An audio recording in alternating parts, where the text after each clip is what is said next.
Everyone, welcome back to my channel Indian classes में आपका हार्दिक स्वागत है। आज का हमारा टॉपिक है जीवों में विविधता। हमारा ये 7th नंबर चैप्टर स्टार्ट हो गया। हम क्लास 9th की बायोलॉजी पढ़ रहे हैं। इससे सारे पहले जो इससे पहले वाले जो भी पार्ट है 6 वगैरह हैं उनके सारी वीडियोस मैंने बना दी हैं और प्लेलिस्ट में अवेलेबल है, तो पहले आप वहां जाके देखना, फिर चैप्टर नंबर 7 पे आना, है ना। मैंने सारे नोट्स पूरी डिटेल से लिखवाए हैं, तो आप उनको पढ़ना। एक बार पढ़ोगे आपको सब कुछ समझ में आ जाएगा। एक बार पूरी वीडियो देखना, उन नोट्स को लिखना, फिर पढ़ना, तो आपको एक बार पढ़ने पर ही सब कुछ याद रह जाएगा। मैंने सिंपल और इजी लैंग्वेज में आपके नोट्स तैयार किए हैं, ठीक है। तो आज हमारा टॉपिक है जीवों में विविधता।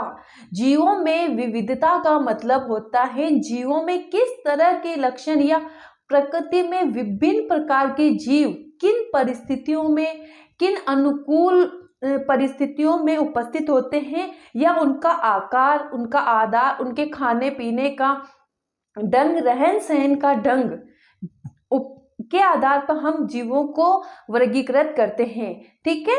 पृथ्वी पर पाए जाने वाले विभिन्न जीवों की संख्या को ही हम जैव विविधता कहते हैं, ठीक है। तो जैव विविधता का मतलब होता है जीवों में विभिन्न प्रकार की विविधता, मतलब विभिन्न प्रकार के लक्षण, विभिन्न या भिन्न भिन्न प्रकार की कार्यविधियां, एक्टिविटीज, इन सबको मिला के हम जैव विविधता का निर्माण करते हैं, ठीक है। तो आइए वही पढ़ते हैं हम, इसको किस तरीके से हम अपनी भाषा में लिख सकते हैं। इसका सामान्य परिचय होगा, जीवों में विविधता, सभी जीवधारी किसी न किसी रूप में भिन्न होते हैं।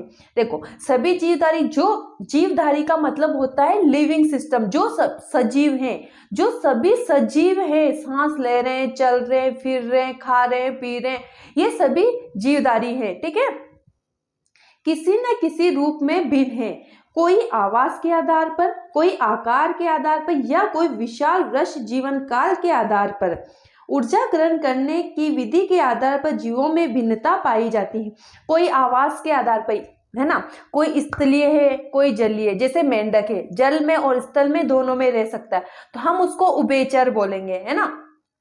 ऐसे जैसे मगरमच्छ है, इसको हम कभी कभी वो स्थल पे भी रहता है तो हम उसको उभयचर बोलेंगे। पर जैसे फिश वगैरह है तो ये जलीय जीव है, ये पृथ्वी पर नहीं रह सकती। तो कोई आवास के आधार पर भिन्न है, कोई आकार के आधार पर भिन्न है, कोई बहुत बड़े, जैसे व्हेल मछली बहुत बड़ी है, वो छोटे जीवों से भिन्न है।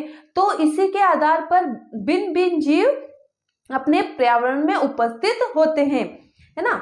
जैव विविधता से तात्पर्य है विभिन्न जीव रूपों में पाई जाने वाली विविधता से है। ये जीव सिर्फ एक समान पर्यावरण में रहते हैं, बल्कि एक दूसरे को प्रभावित भी करते हैं। इसके परिणाम स्वरूप विभिन्न प्रजातियों का स्थायी समुदाय अस्तित्व में आ जाता है। अस्तित्व में आ जाता है मतलब संकट में आ जाता है।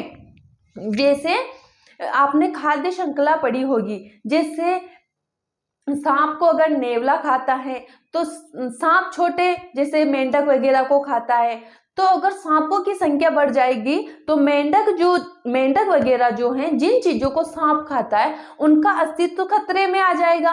तो हमारे पर्यावरण में क्या होता है, खाद्य श्रृंखला बनी होती है, मतलब सबको एक समान होना। जैसे अगर कोई चीज हमारे पर्यावरण में ज्यादा बढ़ जाती है तो जिन चीजों को वो खाता है उनका अस्तित्व संकट में आ जाता है।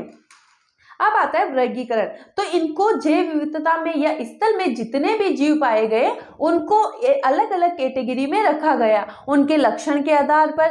जिन जीवों के लक्षण एक समान है उनको एक कैटेगरी में रखा गया, जिन जीवों का आकार अलग अलग है उनको अलग अलग कैटेगरी में रखा गया। तो इनके आधार पर वर्गीकरण किया गया या इनको विभाजित किया गया। अब वर्गीकरण से क्या लाभ है भाई, वर्गीकरण क्यों किया गया, इससे क्या लाभ मिला हमें जो वर्गीकरण किया। देखो, वर्गीकरण करने से क्या होता है, एक जीव, जैसे सेम जीव है, जो जीव जल में रहते हैं उनको एक कैटेगरी में रखा, तो हम जो एक कैटेगरी को पढ़ेंगे, एक जीव को पढ़ेंगे, तो उसमें जो सभी जीव प्रेजेंट है उनके लक्षण हमें पता चल जाएगा, क्योंकि सभी जल में ही रह रहे हैं, है ना। तो इसी वजह से वर्गीकरण में लाभ हुआ। जीवों के जैव विकास का अध्ययन करने में आसानी हो जाती है। जीवों में विशेष लक्षणों को समझने में भी आसानी हो जाती। जैसे हम एक जीव की लक्षण समझेंगे तो हमें सभी जीवों के लक्षणों का पता चल जाएगा।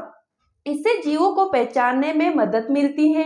विभिन्न जीवों के समूह के बीच संबंध स्थापित करने में भी मदद मिलती है।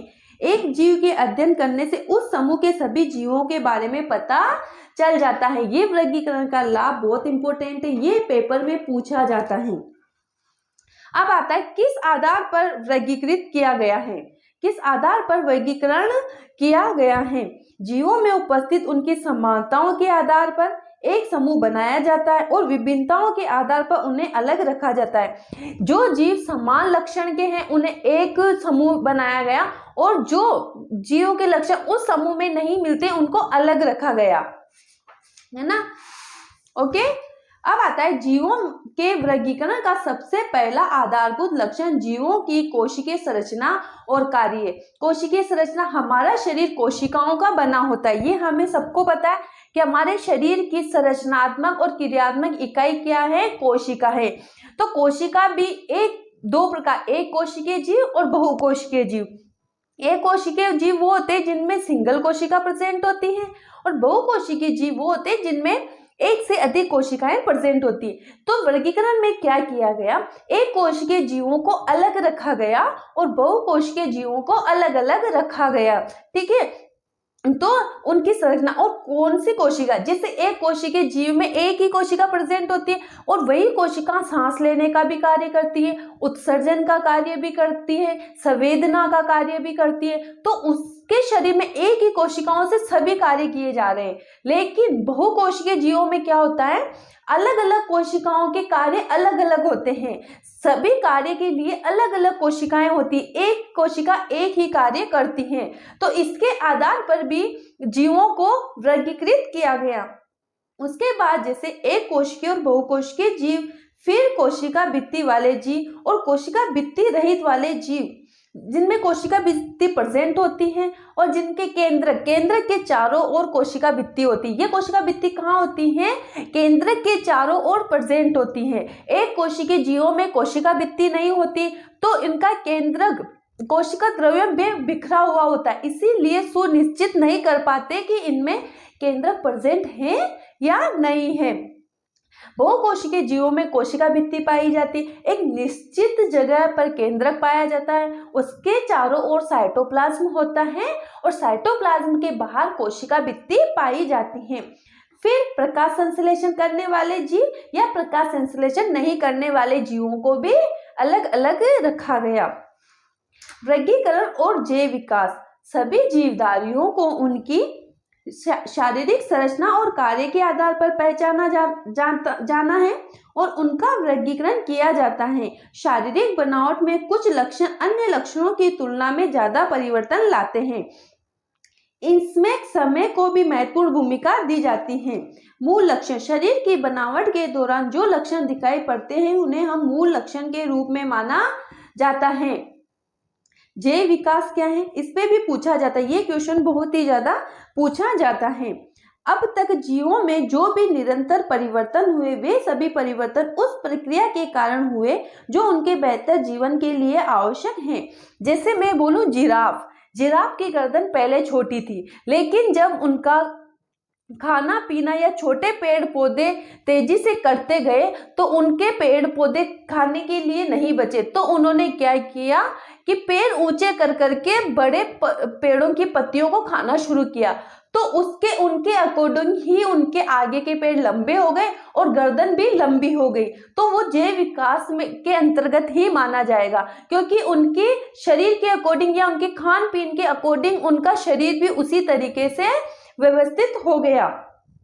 अतः जीवों के बेहतर जीवन यापन के लिए जो परिवर्तन होने चाहिए वही परिवर्तन हुए, है ना। उनके बेहतर जीवन यापन के लिए तो उन्हें आगे के पैर और गर्दन लंबी ही होनी चाहिए और उसी प्रकार से उनमें परिवर्तन हुए। तो वो जो परिवर्तन हुए वो किसके अंतर्गत आते हैं? जैव विकास के अंतर्गत आते हैं। जीवों में यह परिवर्तन ही जैव विकास कहलाता है। अब जैव विकास की अवधारणा, जीवों में समय समय पर जो उनके बेहतर जीवन यापन के लिए जो परिवर्तन होते हैं, जिसके कारण कोई जीवन नई परिस्थिति में अपनी उत्तरजीविता को बनाए रखता है, यही जैव विकास है। ओके, जैव विकास की अवधारणा सबसे पहले चार्ल्स डार्विन ने 1859 में अपनी पुस्तक दी ओरिजिन ऑफ स्पीसीज में की थी। ये ध्यान रखना, ये कभी कभी पूछ लिया जाता है। ओके, जैव विकास की अवधारणा के आधार पर जीवों के प्रकार, जैव विकास हो गया। जैव विकास का सीधा सीधा तात्पर्य है जीवों को उनके बेहतर जीवन यापन करने के लिए जो परिवर्तन उनमें हुए हैं वही जैव विकास कहलाता है। अब आता है जीवों के प्रकार। आदिम जीव, कुछ जीव समूह की शारीरिक संरचना में प्राचीन काल से लेकर आज तक कोई खास परिवर्तन नहीं हुआ, उन्हें हम आदिम जीव बोलते हैं। जैसे फिश है, फिश पहले भी वैसी थी और फिश अभी भी वैसी है, उनके शरीर में कोई परिवर्तन नहीं हुआ, तो उसे हम आदिम जीव बोलते हैं। उन्नत जीव, कुछ जीव की शारीरिक संरचना में पर्याप्त परिवर्तन दिखाई पड़ते हैं, उन्हें हम उन्नत जीव बोलते हैं। जो हमारे जीवन यापन को बेहतर बनाने के लिए जो शरीर में अपने आप परिवर्तन हो जाते हैं, उन्हें हम उन्नत जीव बोलते हैं।